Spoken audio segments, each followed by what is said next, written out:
Бүгінгі күнге қош келдіңіздер деп айтам.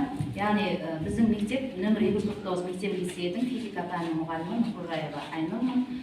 Бүгінгі жобаға мен мектебімнің бағыты бойынша цифрлық сауаттылық және IT мектебіне байланысты өзімнің сабақ жоспарымды алып келдім. Сабағымның тақырыбы энергияны сақталу заңы. Бұл 9-шы сыныпта өтеміз, 3-ші тоқсанда білесіздер. Былтыр мен осы сабақты өткеннің осындай IT жобасына қатыстырып, енді мен өзім бұл сабағымды смарт сабақ деп атап отырмын. Яғни біздер қағазбастылықтан құтылу мақсатында осы панельдерге жүгініп біздер сабағымызды бастаймыз. Енді өздеріңіз білесіздер,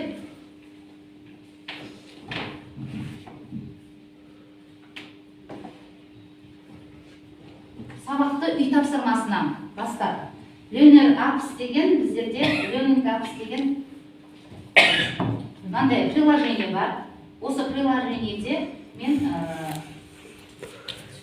сұрақтарды жазып қойдым да, осыдан оқушылар келеді де, мына яшықтарда өзіне тиісті жауаптарын қояды. Қазір біреуіңіз келіп осы сұрақты оқып, жауабын көрсетіп жіберсеңіздер, бұл үй тапсырмасын сұрау, яғни өтілген тақырыптарды. Шаттық келейік.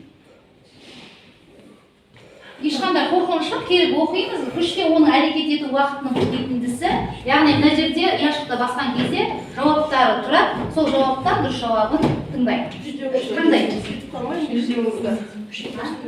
Жоқ, барлықтарында енді мен жаңа Алтынгүл апай өзі түсіндіріп өткендей, осы сабақта бір көрінісін алу керек деп тұр ғой, яғни IT бағдарламасына қатысты мен сіздермен жұмыс жасағым келіп тұр, сол сабақты сіздермен өткім келіп тұр. Бір сәт өздеріңізді оқушымын деп есептеп көріңіздер. Әлем кеңістігі реактивті талдармен зерттеуінен көрініс тапты дейді. Реактивті қозғалыс. Импульс. Өзіңіздің неңізді қоя беріңіз. Сұрақ не дейді? Күші. Циолковский идеялары оның Дене импульсы. 1903 жылы шыққан әлемдік кеңістікті реактивті құралдармен зерттеу еңбегінде көрініс тапты. Кімнің еңбегі? Циолковскийдің еңбегі. Циолковскийдің еңбегі. Ағарай? Бұл күші импульс. Дене импульсы, күші импульсы. Өзара не болып тұр? Тең болып тұр. Көріп отырсыздар ма? Яғни өтілген тақырыптарда бала ойланады, сол тақырыпты есіне түсіреді және ойланып жауап береді. Егер дұрыс болатын болса, қазір ана жерде птичка бар, сол дұрыс жауабында птичканы басып қалған кезде ол бала дұрыс жауап берді ма, бұрыс жауап берді ма, және ол қаншалықты жаңағы сұраққа дұрыс жауап бергендігін көретін боламыз. Егер дұрыс жауап берсе, ол кезде жақсы жарайсың деген жақсы демеу беретін. Неке, барлығын Шаттық апайымыз. Неке, барлығына дұрыс жауап берді, жақсы жұмыс жарайсың деген баланы ынталандыру мақсатында. Және оны бағалап үлгереміз біздер, сосын уақытты пайдаланамыз. Енді әрбір оқушы осы жерде топқа бөлінбейді менің сабағымда. Әрбір оқушы өзіне жеке жұмыс жасауға өте тиімді әдіс деп ойлаймын.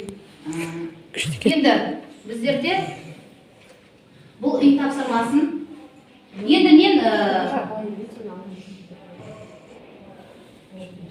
тақтаға шығады ғой. Жаңа сабақты біздер тағы да тақтамен, я болмаса жағы кітаппен жұмыс жасап, яғни кітапты аштырып қоямыз, сол тақырыпты қаратамыз, кітаппен де жұмыс жасауға болады. Және сол кітап арқылы мына жерде интерактивті тақтамен де жұмыс жасауға болады. Толық энергия, яғни мына жердегі пазлдарда толық энергияның формуласын табу керек. Яғни сабақты түсіндіре отырып, сол сабақтағы формулаларды балдар есте сақтау қабілеті. Енді мына жерде толық энергияға қатысты қандай не бар? Келекші, Назерке? Келек. Барлығымызда физик мұғалімдеріміз, мұндай қатты қиын емес оқушы деңгейіндегі. Мен сабақты балдар өздері ана кітаптан қарап отырып, мына формулаларды өздері тапқан кезде ол баланың ойында жақсы сақталады деп ойлаймын. Аха, мінекей көріп отырсыздар, дұрыс жауабын ашқан кезде артындағы жағы суреттер, пазлдар жойылып кетіп жатыр, иә, жаңағы формула. Енді асықпаймыз.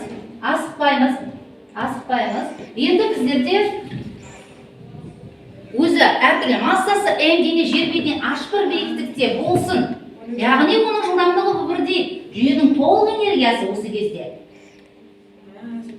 Иә, тапсырманы орындау арқылы Толық энергия. ойында сақтайды.